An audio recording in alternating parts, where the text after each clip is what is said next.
Then from that place that you're saying the mantra, you're starting the body of the class. So you're starting the actual yoga class. The actual yoga class should be a journey. Some people take subjects like the hip, other people take subjects like the belly. Okay? People like me do not take any subjects at all, but they just enter the class the way it comes. However, I have a structure nevertheless. Yeah? And the structure that I have, I explain to you. First, when I teach yoga, sometimes after the yoga class that I taught, I feel like I come back from a very long journey. You know, I feel like, wow, it was so intense. You know, it's like as if I was hiking with some people over the mountain. Yeah, and it took me a week or something.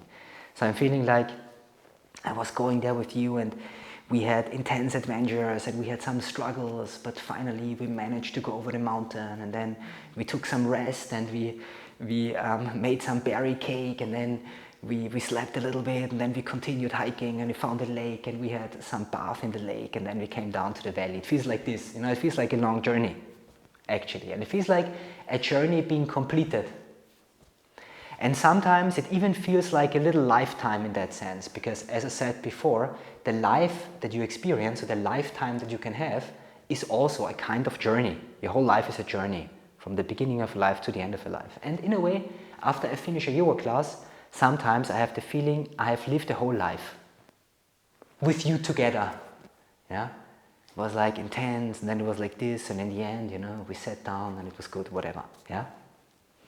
So, and since I observed that very often, that I lived a little lifetime in this 1 hour where I teach a yoga class, I figured out that the yoga class is actually a lifetime, because it mirrors each and every stage of your life.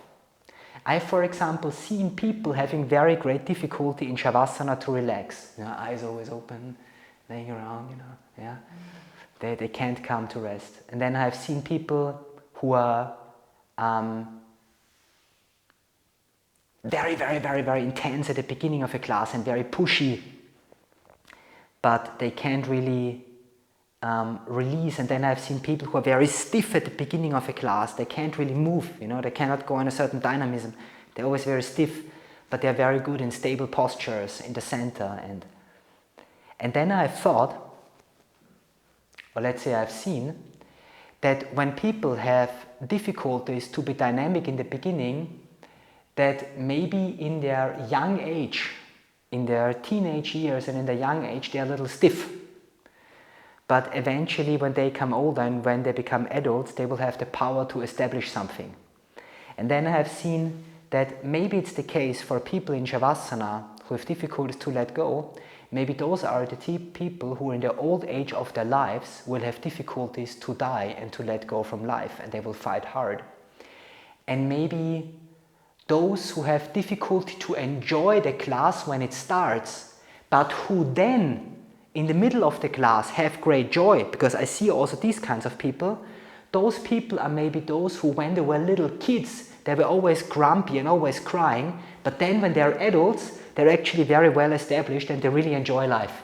Because there are such kind of people. You know, they're babies, and when they're babies, they always cry. They just don't want to be here. They don't want to be born. But then when finally they have made some kind of peace with life, when they're adults, they're okay with life. And they're happy, you know, and they do what you tell them, and they're good. So, and I see these processes that move through a yoga class, and I see the same processes also in life.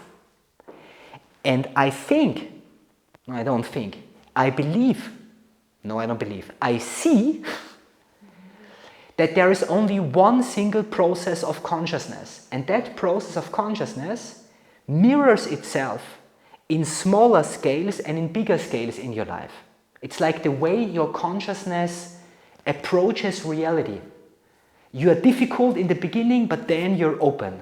Yeah? You are holding very much on everything and you cannot let go. You are very strong and very stiff and very powerful in establishing, but you can't make things flow, and in the end you accept. You see, this is your process, the way your consciousness is formed. And that form mirrors itself in everything you do.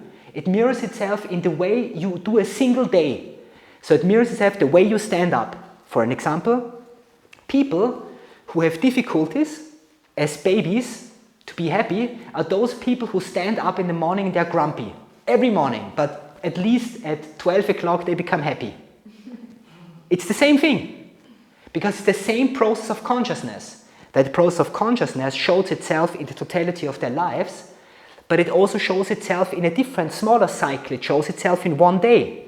And that process also shows itself in a single yoga class. Those are those people who are coming inside and then they're like, do I really want to do that? You look so strange. You know, they have this mindset. And then after a few minutes, they become very relaxed and they're very happy. It's the same process. You see? Consciousness has a certain form, and that form it projects on all challenges it has in reality. That form it projects in its whole life, how it starts and how it finishes. That form it projects in every single day, how it starts and how it finishes. That form it may even project how it starts and finishes relationships.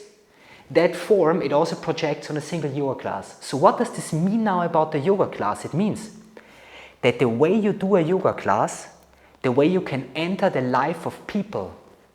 It means that when you repair your grumpiness at the beginning of a yoga class, you will repair your grumpy baby within you. It also means that when you manage in a yoga class to let go in svasana, you will repair the death of your life. And in the end of your life, you will be able to let go. It also means that if you manage to establish yourself in a strong asana in yoga, strong, beautiful trikonasana, it means that you will establish yourself as powerful in your life and you will be able to create something meaningful. You see? So we can enter the flow of your consciousness and we can enter the way you create life through the way we create your yoga classes, through the way you enter them. It's a way to enter your soul. Therefore, when you experience a challenge in teaching yoga, for example, or in doing anything, or as a challenge inside a class, observe that challenge as you are now walking through one of the curtains of your consciousness. So you are actually experiencing one of the, where your consciousness is not yet fully in synchronicity with reality. You haven't figured out yet how to deal with that aspect of the real. You experience a curtain. You see? And you have to go through that curtain in a way. You have to form that consciousness that you need in order to move through that. So experience it as a purification. That's what it actually is. The sufferings that you experience, especially when teaching yoga, they purify you. They enlighten you, as a matter of fact. That's why you should face them all the time. Bravely. Yeah? Just go through them, no matter how much you suffer, doesn't matter. Anyways, for a yogi, pleasure and pain is not a category. You don't do something because it's pleasureful, and you also don't do it because it's pain, or not do it because it's painful. You do the right thing.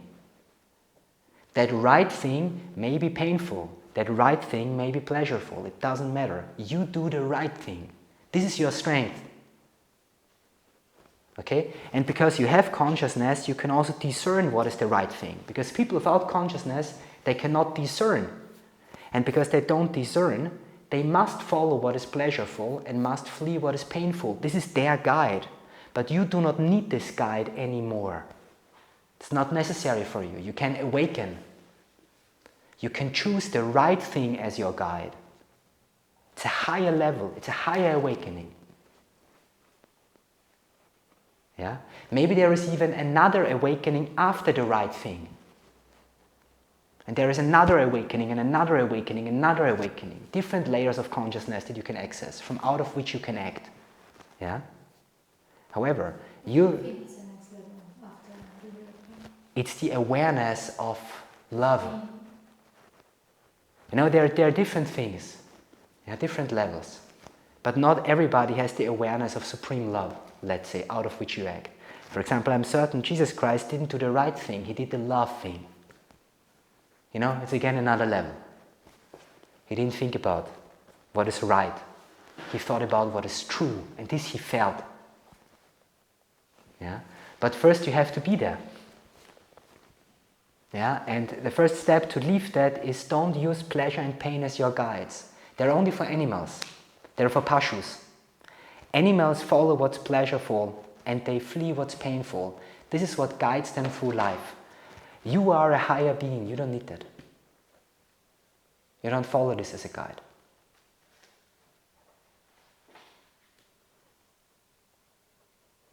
So,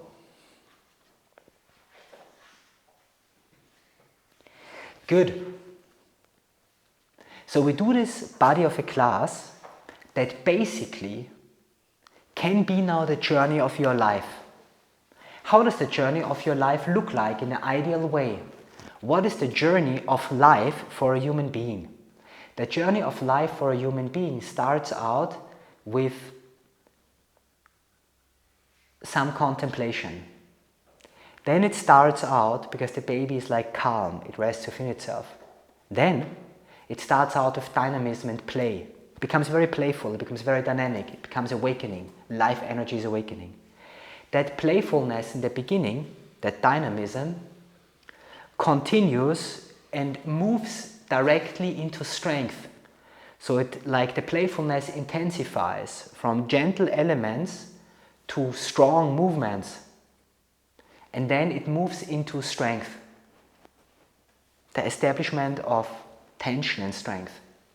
From that strength, it moves into opening. Yeah, it opens. And from that opening, it moves into stretching and relaxation. Because when you're old, you first start to release. Then you start to stretch. You know, you start to go deeper. You start to become calmer. You start to become very impartial. And then you stretch, you relax, then you enter a state of worship and meditation. So you enter a state where your consciousness, everything your consciousness wants to do is it wants to worship the Supreme. It always wants to worship. It's interesting, I had a neighbor, he really reminded me of that. He was already older, he was living there with his wife in the neighbor's flat. And they were traveling around a lot, so I didn't see him so often. But when I saw him, it was so funny. He was already like 75, getting 80.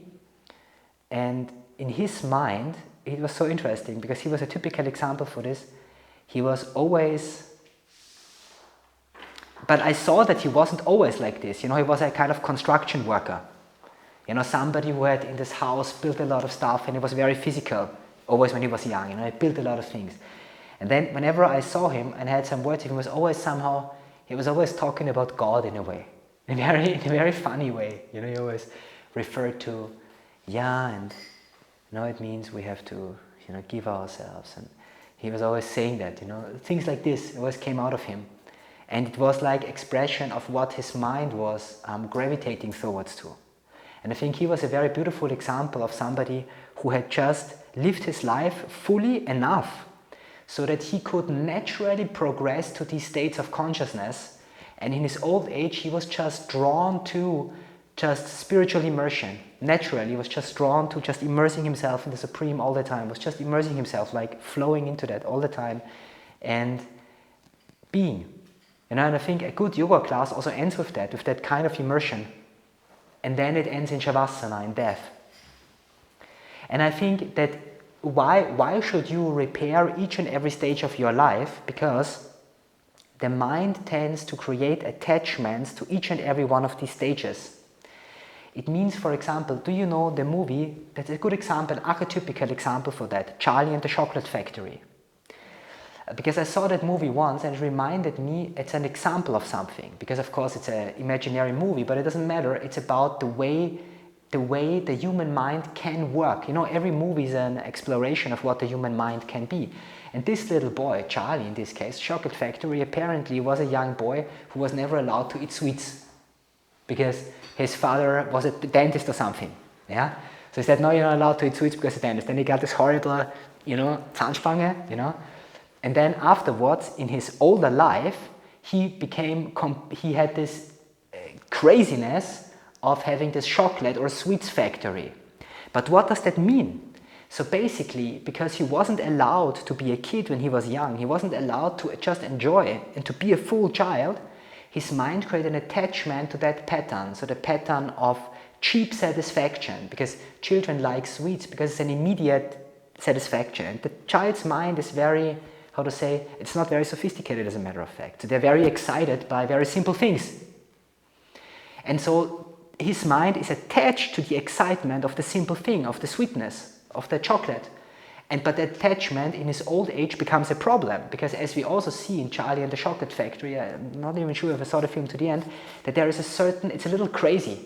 So there's a kind of perversion to it. It's not like only beautiful that it's Chocolate Factory. That Chocolate Factory is also a way to punish others. Yeah. So in the movie, it's like it's a certain obscene element into it. And this is whatever happens to you as a human being, by the way, when you become attached to any stage of energy in your life, so to any stage of consciousness, then you will drag that stage of consciousness into the rest of your life, and it will become an obstacle. So it will become a kind of perversion. It's like when you're not able to be a kid, then you will maybe even fall in love with children when you're older. This is like what we had with Michael Jackson. You know, he had this Neverland Island. He was never allowed to be a kid, and there he kind of had quasi-sexual love relationships with children. Nobody knows if they were sexual, but certainly it had something to do with some kind of love, which was already very strange. You know, to have this entertainment park and then to sleep with little boys in bed. It doesn't even matter if you kiss them. The fact that you're doing it, something is wrong with you. Yeah. So you see, there is this attachment, but it also happens with other elements in your life. In every stage this can happen to you. For example, when you don't manage to become an adult early enough, then for the rest of your life you will piss other people off in trying to be an adult, where everybody already knows you're one, but you will be very dominant and tell everybody what to do. You know, let go, you know, leave it for a while. So establish yourself when you're 30, 35, 40 as a person. Take full responsibility, work very hard, you know, may become cocky if you wish, okay? And then you can let go of it. Because then you had it and you can go through it and let go of it. You see? And then you do not need to be till the rest of your life. The same is true for each and every stage. So if you don't manage now to make your consciousness develop in your life because of unforeseen circumstances, outside circumstances, fully unfold in each stage, you can still repair that in your yoga. You see?